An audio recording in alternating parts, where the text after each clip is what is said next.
Silakan mau makan terus. Mau makan terus. Halo, shalom, selamat siang Kak Elia. Ya, silakan. Saya mau tanyakan bro. Ya, berbicara tentang keimanan Kristen ya Kak Elia. Selama ini kan kita berbicara tentang keimanan, tapi hari-hari ini banyak dari kita yang nggak tahu apa itu keimanan dari Kristus. Mungkin boleh dijelaskan sedikit tentang apa itu keimanan kepada Kristus Kak Elia. Terima kasih. Tentang keimanan kepada Kristus. Apa itu? Ya, lebih tepatnya apa itu iman?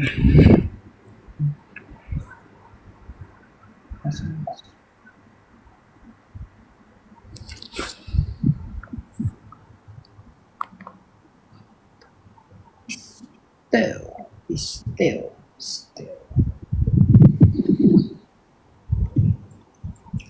Matius 9 ayat 2. Ya, Matius 9 ayat 2.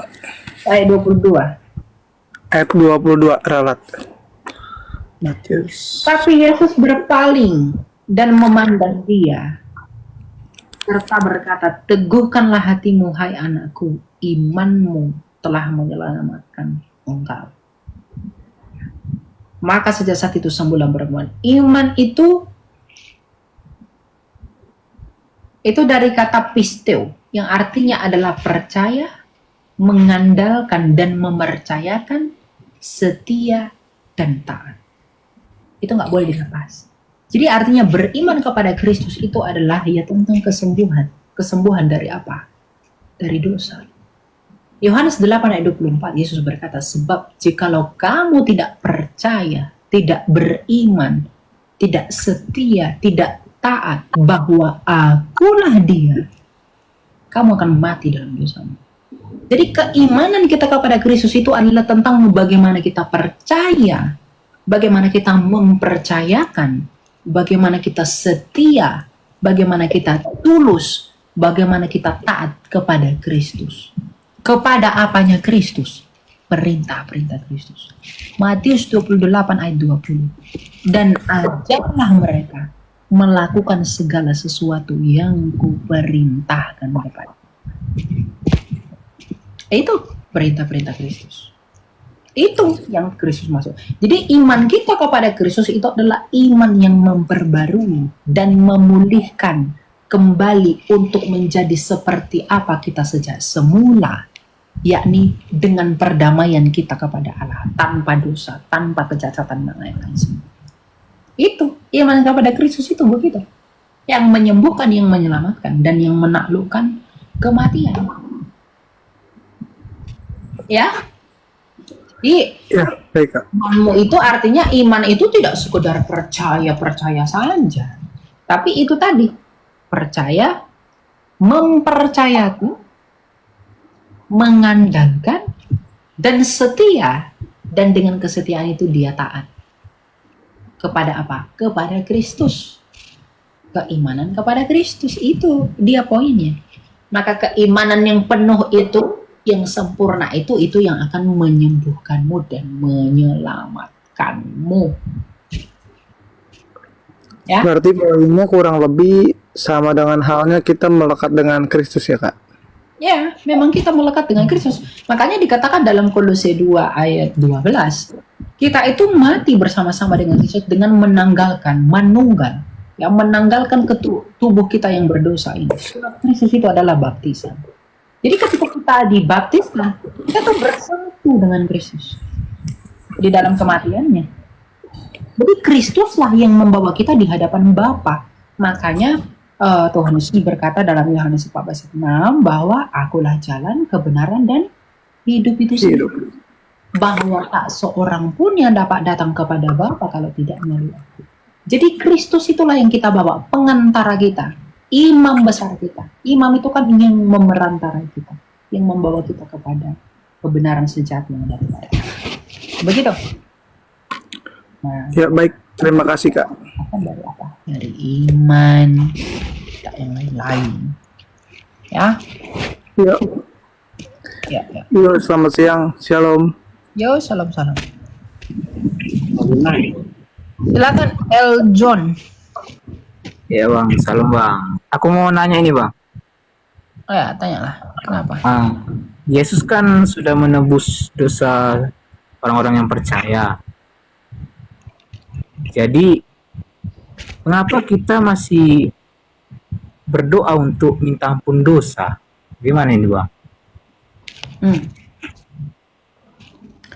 Ya betul, kamu minta pengampunan sama Tuhan, bukan untuk menghapuskan dosamu lagi, tapi untuk mengampuni kamu atas pelanggaran yang kamu lakukan sebagai tanda bahwa Roh Kudus ada di dalam dirimu.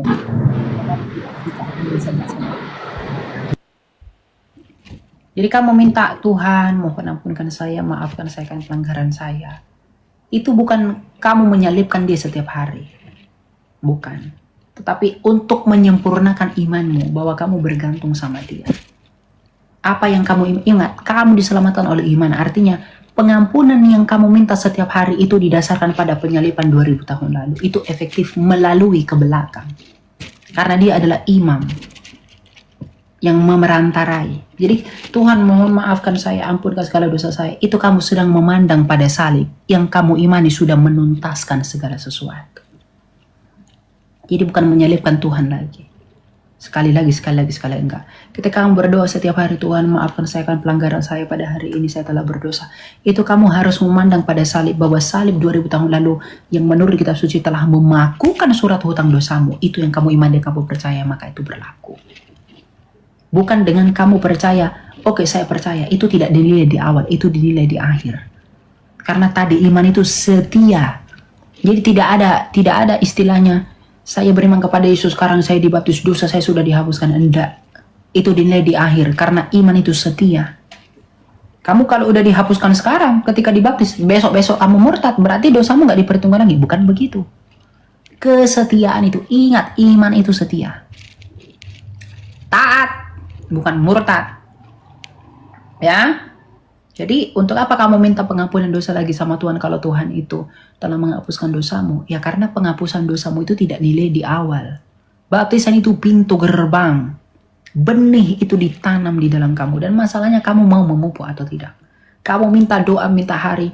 Setiap hari sama Tuhan, berdoa sama Tuhan, minta ampun. Itu sebagai tanda imanmu itu kamu pupuk atau tidak. Memandang pada salib atau tidak. Atau kamu sedang mengandalkan dirimu sendiri.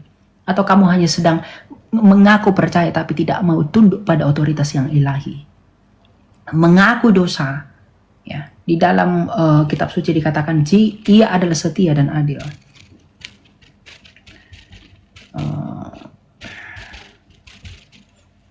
Ya. 1 Yohanes 1 ayat 9. Jika kita mengaku dosa kita, maka ia adalah setia dan adil, sehingga ia mengampuni segala dosa kita dan menyucikan kita dari segala kejahatan.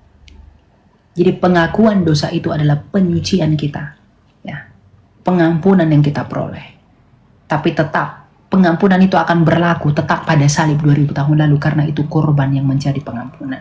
Tanpa salib itu tidak ada pengampunan. Jadi mengasah kepada salib Kristus 2000 tahun lalu, itu artinya di situ puncaknya, ya. Itu tanda perendahan diri. Oke.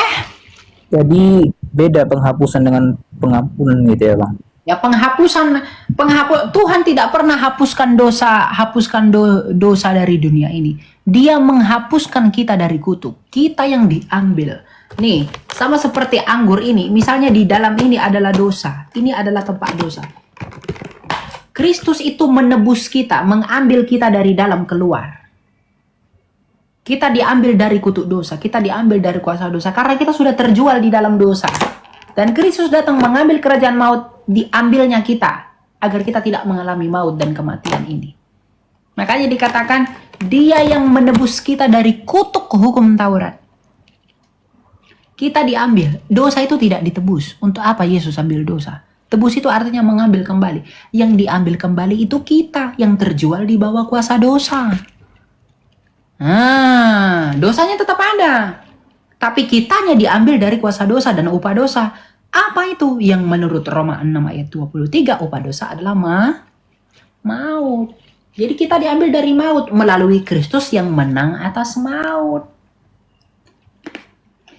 Gitu. Jadi bagaimana dengan doa yang diajarkan Yesus? Ampunilah kami akan kesalahan kami seperti kami juga mengampuni orang bersalah kepada kami. Di situ Yesus tidak mengajarkan ampunilah dosa kami ya Allah, itu seperti itu, Bang. Ya. Gimana menjawab? Kamu minta pengampunan, yang kamu minta pengampunan atas apa kalau bukan karena kesalahan dan dosamu? Kesalahan itu apa? Dosa itu apa? Itu yang kurang ngerti, Bang. Itu kan ketidaktaatan. Akar dosa itu apa? Menurut Roma. Ketidaktaatan juga, apa bedanya? Kamu melakukan kesalahan karena ketidaktaatanmu. Dan akar dosa itu apa? Ketidaktaatan. Oleh karena ketidaktaatan satu orang, semua orang menjadi berdosa. Karena oleh ketaatan satu orang, semua orang dibenarkan. Apa bedanya?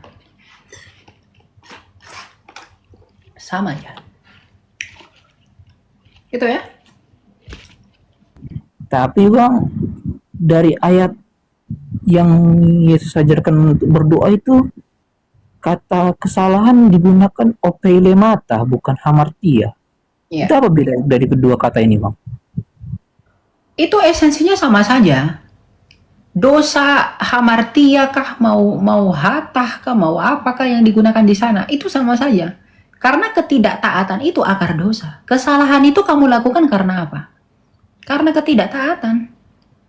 Kesalahan, ampunilah kami akan kesalahan kami, seperti kami juga mengampuni orang yang bersalah kepada kami.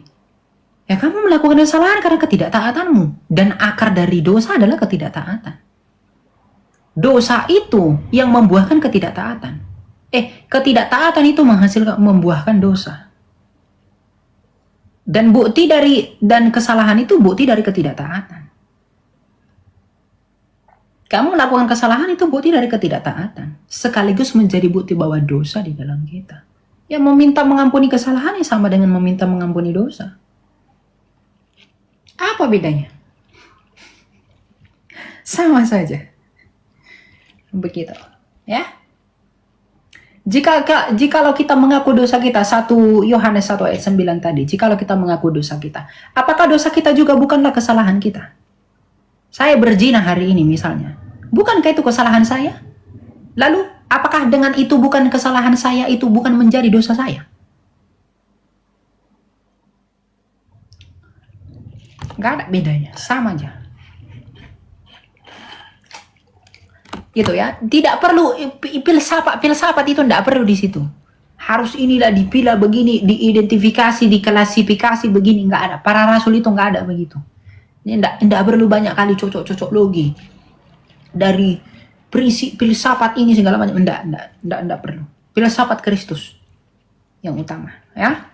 Jadi nggak perlu digiring seolah-olah begini pemahaman apa segala macam. Nggak usah. Kesalahan pasti dosa. Karena kesalahan itu adalah buah dari ketidaktaatan.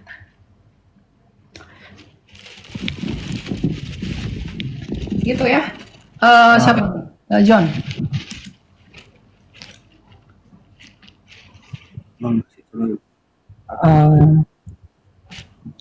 Jadi minta ampun dosa itu Alkitabiah ya, Bang, dari 1 Yohanes. Tapi ya, kamu pasti orang dari Calvinis kan?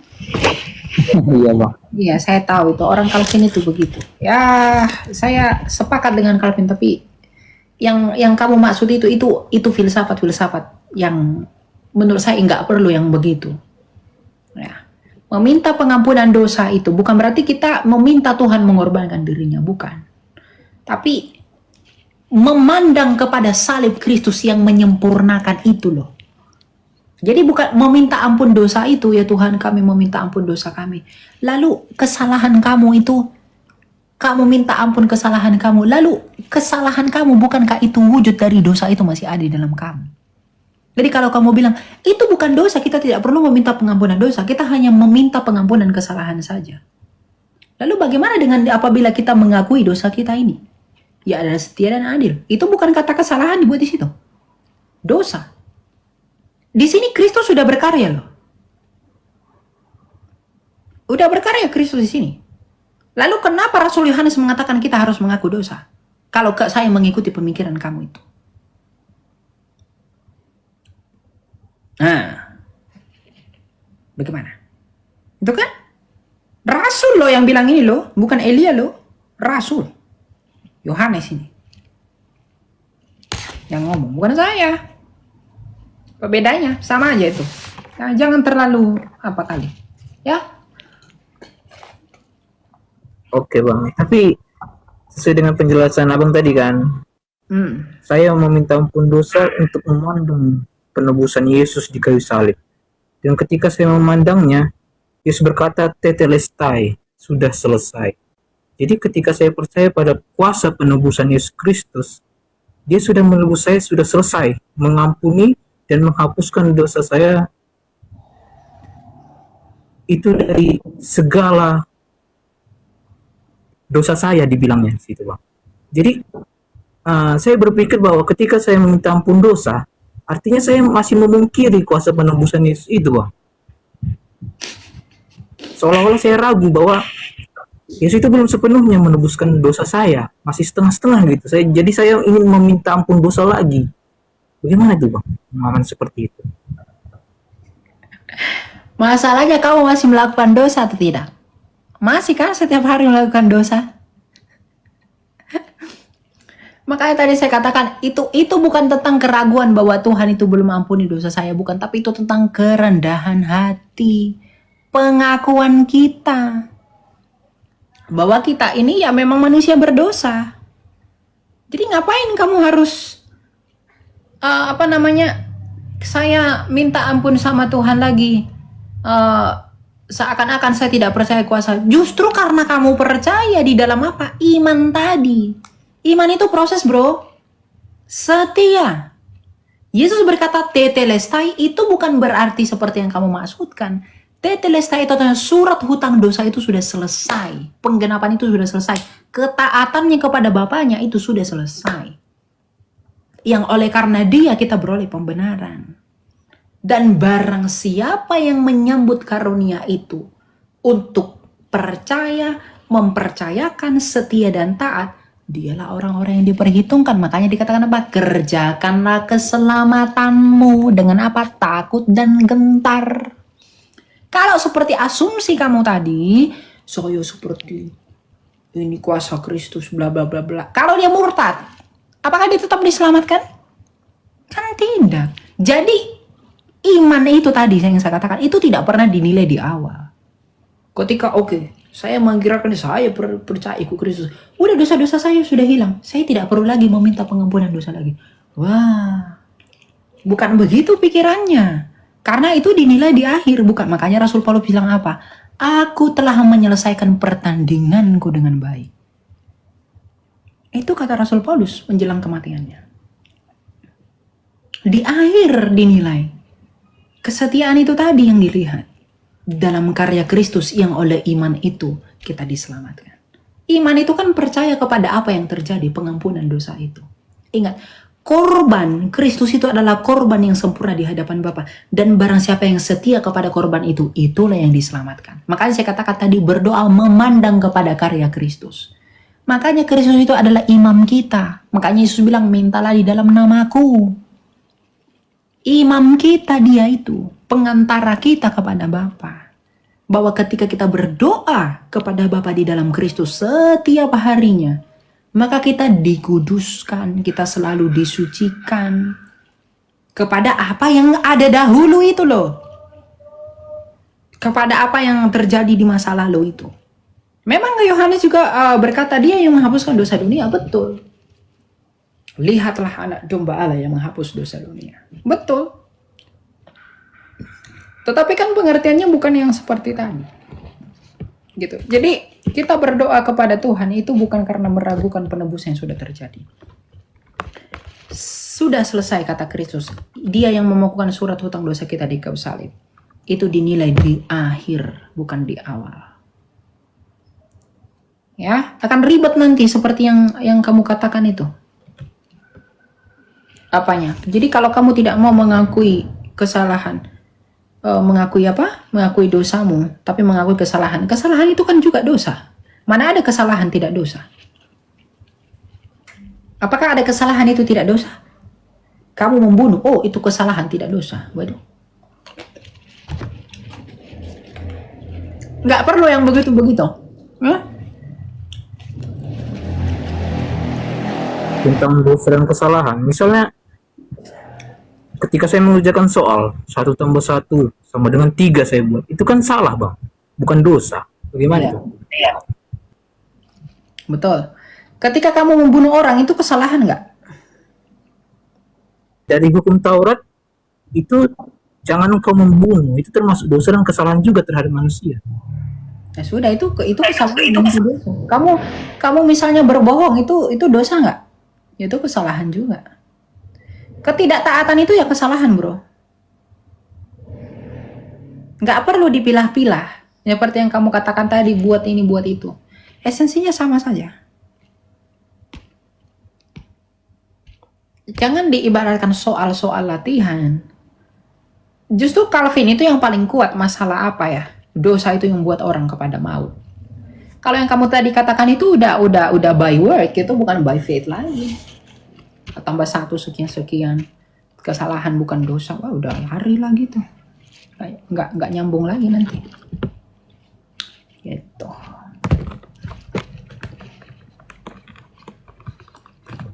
Gitu ya. Siapa namamu?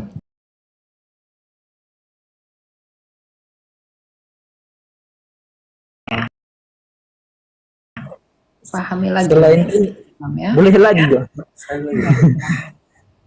Nah, sesuai dengan yang abang bilang tadi kan, aku memang Calvinis dan percaya predestinasi, bahwa Allah itu memilih orang-orang pilihan untuk diselamatkan dan juga yang tidak diselamatkan.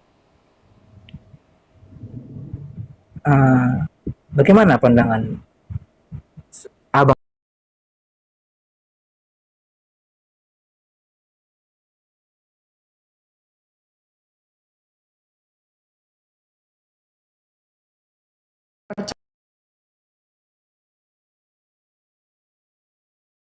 Saya apa namanya? Predestinasi ganda lah, predestinasi single lah, tunggal lah, apa segala macam. Yang dinarasikan bahwa penetapan itu, pemilihan itu secara aktif, enggak. Allah mengkehendaki semua orang diselamatkan. Dia mau di dalam kasihnya dan belas kasihannya, orang itu datang kepada Allah. Di dalam kasih karunia-Nya. Jadi Tuhan itu tidak pernah pilih-pilih, comot-comot orang. Dia anugerahkan Kristus bagi dunia. Dan kamu mau datang nggak kepada Kristus itu? Begitu. Kalau kamu tidak mau datang, kamu akan mati karena dosamu. Kalau kamu mau datang, kamu diselamatkan oleh anugerah. Kematian itu karena dosa, bukan karena tidak pilih Kristus. Jadi, tidak ada Tuhan itu tetapkan kamu berdosa tidak selamat neraka. Kamu selamat surga. Enggak begitu. Jadi predestinasi itu jangan dipandang sebagai penetapan secara aktif, tapi penetapan secara pasif. Sama seperti Adam dan Hawa jatuh dalam dosa. Adam dan Hawa jatuh dalam dosa bukan karena Tuhan paksa dia makan buah itu. Dia sudah larang, tapi kenapa dia paksa? Allah kita tidak begitu drama-drama. Tapi dia lepas, dia tidak intervensi free will itu. Untuk mewujudkan apa yang memang manusia itu mau. Dia izinkan itu. Jadi, kenapa Allah meletakkan pohon kehidupan, pohon pengetahuan yang baik dan yang jahat di sana? Kalau Allah tidak ingin mereka jatuh. Ya, Tuhan itu tidak ingin mereka jatuh. Itu tidak dikehendaki sama dia. Kehendak itu artinya suka ya. Suka dengan itu, bukan. Ya. Tuhan itu menyediakan pohon pengetahuan yang baik dan yang jahat di sana. Itu adalah untuk menguji apakah manusia ini menggunakan free will-nya itu untuk taat kepada Allah atau tidak. Untuk menjadi serupa dengan Allah. Kita sudah diciptakan menurut gambar. Nah, untuk menjadi serupa dengan Allah itu diuji, yaitu ketaatan di dalam kekudusan itu. Karena ketidaktaatan yang menghasilkan ketidakkudusan. Ya. Jadi kenapa itu diciptakan? Ya untuk menguji. Loh, Tuhan kan sudah tahu kenapa dia tetap menguji. Ya betul, karena dia sudah tahu, bukan berarti karena dia sudah tahu lalu dia yang menetapkan berdrama-drama, bukan. Pengetahuannya tidak menjadi dasar penetapannya. Dia tahu, dan bukti pengetahuannya itu dimitigasi oleh karena apa? Oleh karena anugerah Mesias yang dia siapkan. Makanya ketika manusia jatuh dalam dosa, pada saat yang sama dia memberikan apa? Mesias yang dijanjikan kepada Adam. Keturunan perempuan ini akan meremukkan kepalamu dan engkau akan meremukkan tumitnya.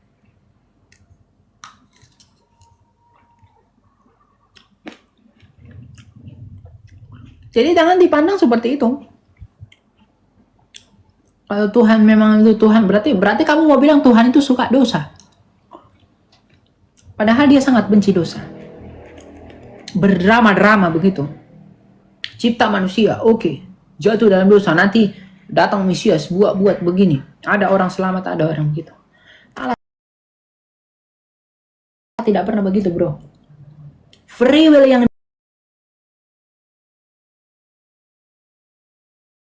dia berikan, yang diciptakan menurut gambar itu benar-benar will yang free, yang dia tidak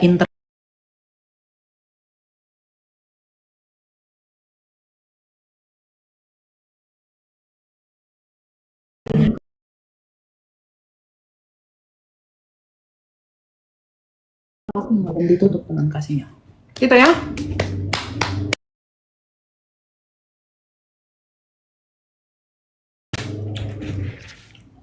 Jadi free will manusia itu lebih berkuasa daripada kehendak Allah, kedaulatan Allah begitu.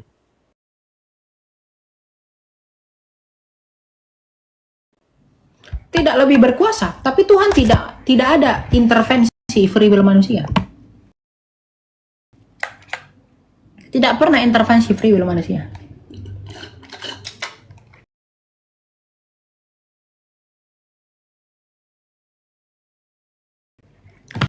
Tuhan membiarkan free will manusia itu tidak menjadi tanda bahwa Tuhan itu lemah atau lebih tidak berkuasa daripada manusia, bukan. Manusia punya free will. Ingat, manusia diciptakan menurut gambar dan rupa. Gambar Allah itu mengacu pada 3 hal. Dia berakal budi, dia berfree will, dan dia eksis. Memikirkan nasib kekekalannya. Dan berpribadi. Jadi, bukan... saya sudah sering hadapi pertanyaan orang Calvin seperti kamu itu. Dia tanya-tanya, berarti kehendak Tuhanmu lebih kecil daripada kehendak manusia. Loh, Tuhan cipta manusia bukan untuk diprogram. Berarti Tuhan cipta manusia diprogram untuk berdosa. Lebih jahat dia daripada iblis berarti. Dia cipta dosa. Dia nggak suka dosa, dia cipta dosa. Tapi dia buat lagi penolong untuk menunjukkan dia nggak suka dosa. Tapi dia sendiri menjadi penyebab akan dosa itu. Wah, drama sekali itu. Tuhan kita tidak begitu, bro. Dia sangat jijik akan dosa. Dan dia tidak pernah menjadi sumber dari perlakuan dosa. Dia antitesa dari dosa. Ya, jangan pernah berpikir seperti itu. Kamu menghina Allah. Bahwa penyebab dosa itu kamu bilang dari Allah. Hati-hati. Filsafat kosong ya. Jadi bagaimana menyelaraskan providensi dengan predestinasi ini, Bang? Dan free will tadi. Makanya saya bilang saya nggak percaya predestinasi Calvin. Predestinasi itu penetapan Allah secara pasif. Yang saya imani. Bukan penetapan Allah secara aktif. Itu dulu garis bawahi. Secara pasif, bukan secara aktif. Ingat ya, pasif. Pasif itu tidak menghilangkan free will. Makanya dibilang pasif. Tetap manusia bertanggung jawab atas pilihannya. Makanya ada penghakiman. Ada penghakiman untuk menghakimi apa yang dia perbuat. Oleh karena dosanya. Kalau dia sudah program-program segala macam, ngapain dia hakimi? Ya. Jadi predestinasi Tuhan yang secara pasif tadi, pengetahuannya yang tertentu itu, pengetahuannya yang pasti itu tidak menjadi dasar penetapannya. Misalnya saya besok buat dosa, berarti karena Tuhan sudah tuliskan saya buat dosa. Saya harus buat dosa. Misal saya besok lihat wanita cantik, cantik sekali. Lalu saya pikir dalam hati, mungkin Tuhan tetapkan saya hari ini berbuat dosa. Lalu saya dekati, hampiri perempuan itu. Lalu ketika itu sudah terjadi, lalu saya bilang, ini sudah ketetapan. Apa itu? Lalu untuk apa larangan-larangan itu diberi? Kalau begitu, paradoks nanti jadinya. Ya, jadi penetap predestinasi itu predestinasi secara pasif, dan dalam kepasifan predestinasi itu free will itu tidak dihilangkan. Free will tetap berjalan, free will tetap ada. Ya. Meskipun memang sudah diperbudak oleh dosa, tapi masih punya kecenderungan berbuat baik. Ada yetzer hara, ada yetzer hatov. Yetzer hara itu kecenderungan berbuat dosa, yetzer hatov dengan nurani itu kecenderungan berbuat baik. Ya. Jadi ya predestinasi itu tidak menghilangkan free will. Tetap dengan free will. Tapi itu akan disempurnakan oleh karena kebenaran dan kesempurnaan Kristus. Galatia 4 ayat 4. Oke, terima kasih Bang. Ya, itu ya. Oke. Ya. Tuhan berkati.